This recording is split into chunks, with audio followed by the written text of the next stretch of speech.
Guys, I'd like to speak about something that we're not really mentioning. I know we throw around the terms that things can't be trusted, people can't be trusted, but at the same time, we see the people that say that very quickly trust a source they don't like when it suits them. And this is something I really want to highlight today.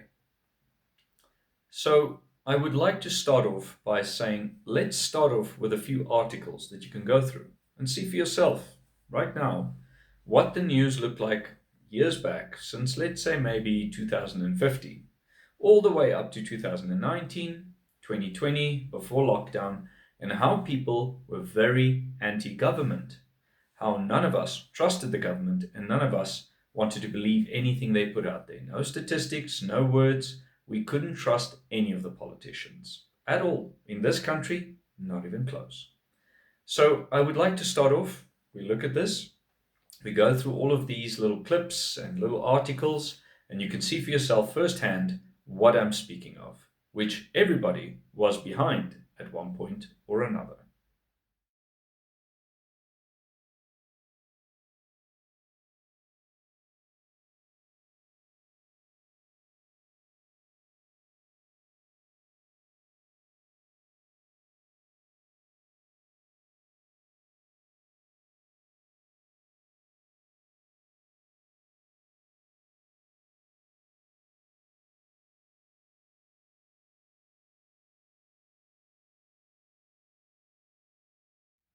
Now, now that we've gone through all of these items, you can see for yourself exactly what I'm speaking about. We can't trust the government with service delivery.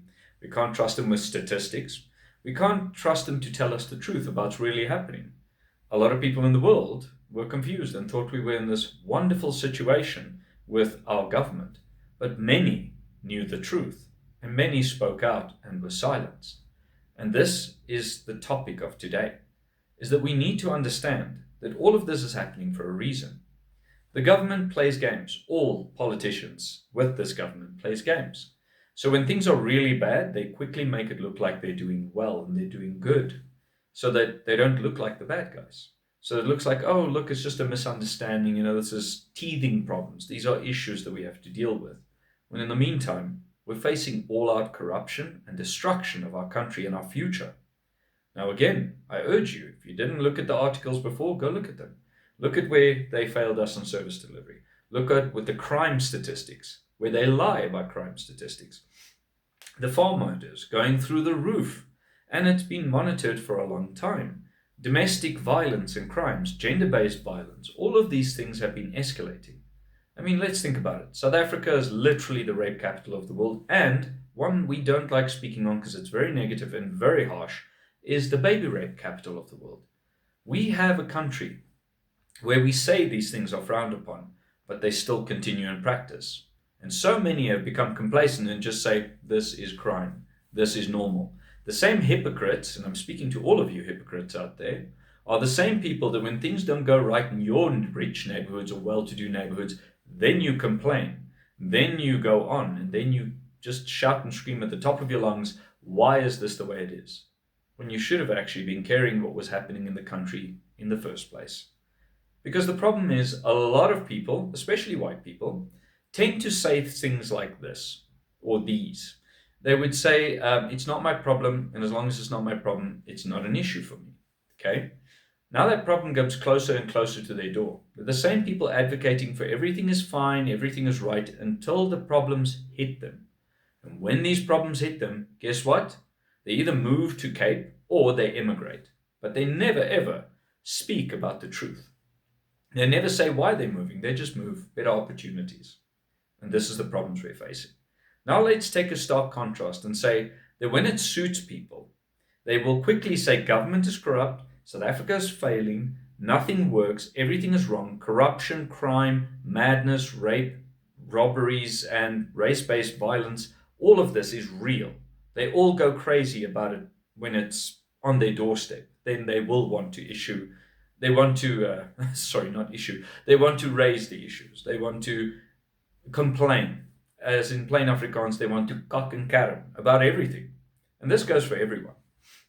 But the moment, let's say, Something like this comes up where we talk about farm murders, racial-based crimes and murders and attacks, where you literally know these people are attacking white people based on their skin color and who they are, right? Then all of a sudden, none of it is true. Let's take a contrast, as I said, a stark contrast, where we say the government cannot be trusted on this side, references, and on this side, all of a sudden, oh, the statistics say otherwise. Now we can trust government.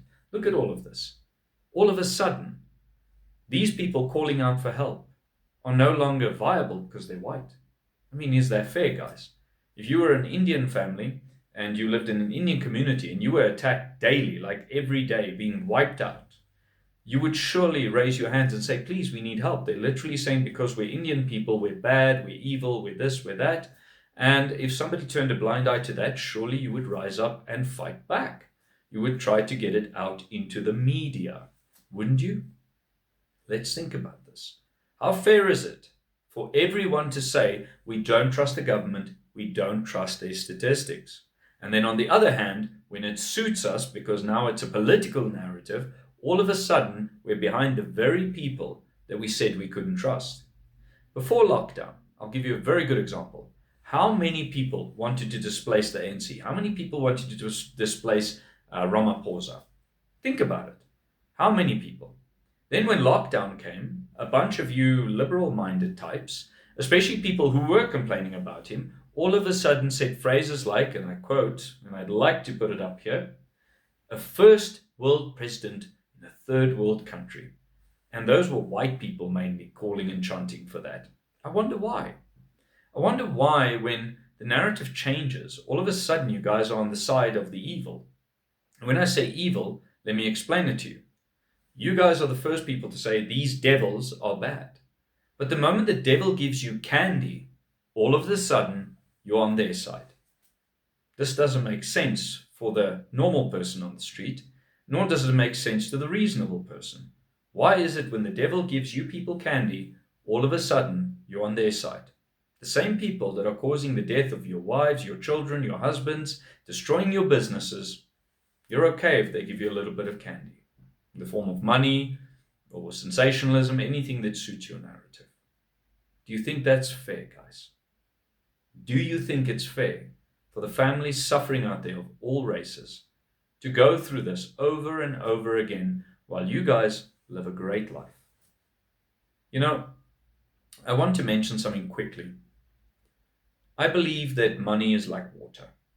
So water, when you leave it in one place and it stands there for too long, it will become rancid, it will get parasites, it will be undrinkable, and it won't serve anything or anyone. You have to put it through the process to clean it and to filter it so it can be useful to trees, rivers, everywhere. Money is the same thing. The more you hoard money, the more you hold in your big wells of cash, it just sits there and does nothing. But if it flows, and it flows into the communities, into businesses, what happens is it's like water. It gives life to everything, the trees, the fish, the animals, everything. The whole ecology comes to life. And billionaires and trillionaires have these kinds of pockets of money, our politicians especially.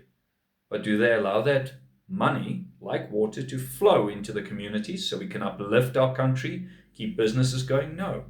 Everybody is hoarding. And there's no greater evil than watching your fellow man suffer who you could help. And this is why I say it's so hypocritical of all of you to just believe a narrative whenever you wanted to. And it comes down to this point. For instance, now we see in America, conservatives are being divided. Over what? A narrative. Again, the same as before lockdown in South Africa, we had complete unity, even amongst people who were conservative, liberal, or whatever you want to call them. And when lockdown came, they divided. And even the people in the conservative and liberal side divided as well. All of a sudden, there was fighting. Don't you find that odd? Take it for what you will. But don't you find it odd that just before, worldwide, we were seeing people rise up to displace governments and put in place better leaders, whether we believe it or not, but put in other leadership, all of a sudden, lockdown comes around and people are divided. And people fight amongst each other, family members, everybody. All of a sudden, unity is shattered. I'm just raising it as an observational point. For me, I like to observe and see the truth for what it is, not for what I want it to be. Again, I come down to this. Look at what we've shown you. And now I want to run you through a few things where, contrasting the previous, where we said crime is high, government can't be trusted, statistics can't be trusted, the lies of government cannot be trusted. And I want you to watch the next couple of clips where it shows how you people are literally siding with all of these news media outlets saying these things are not happening. And I'm talking about service delivery, talking about murders, farm murders, genocide, whatever you want to call it. Let's just see how the same group will believe all the lies on this side, but when it suits them, they won't trust the government. It's so mind-boggling. It's hard to believe. Let's look at it and let's take it from there.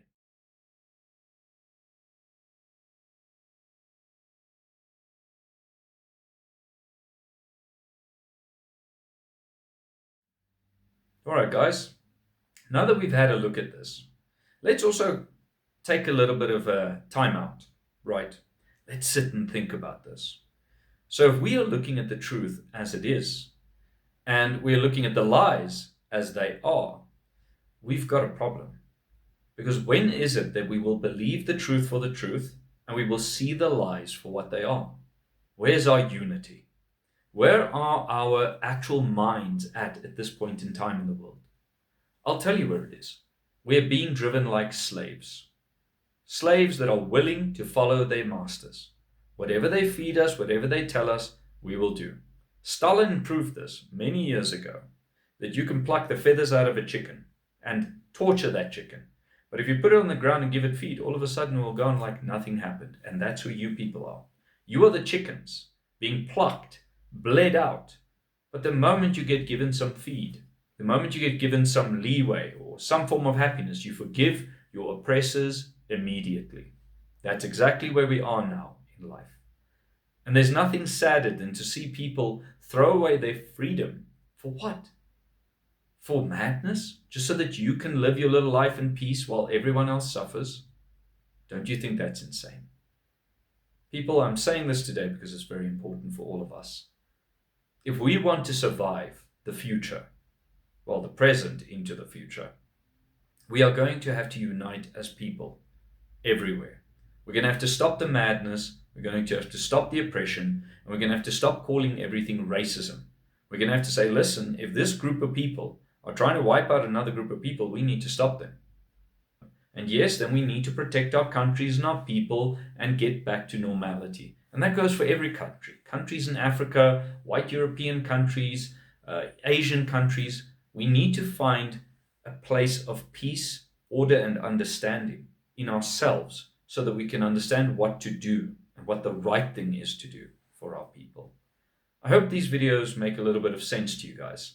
Today I just wanted to hammer on the subject because I think it's very hypocritical of us to believe our liars when it suits us, but to complain, bitch, and moan when it also suits us. So yeah, that one still fries my brain a bit thinking about it. That's like a very difficult word to work with. So I hope that in the future, guys, we can all work together. We can all stand together and understand that we need to turn to reasoning and logic again as free people. And free people united cannot be oppressed by any group of people. Remember that. I hope you have a wonderful day, guys. And on this outro, I hope you can look through some of the links. And also for those people who want to follow the refugee program, here you go. There's americanos.com. And then also here's some of our sites you can go to and go look at information on YouTube, like Colonel Chris, or you can look at some of the current findings from, well, not current findings, old findings from Dr. Stanton, which comes from way back in 2012 already, I think it is. But all of these things have been published. I hope you guys have a wonderful day.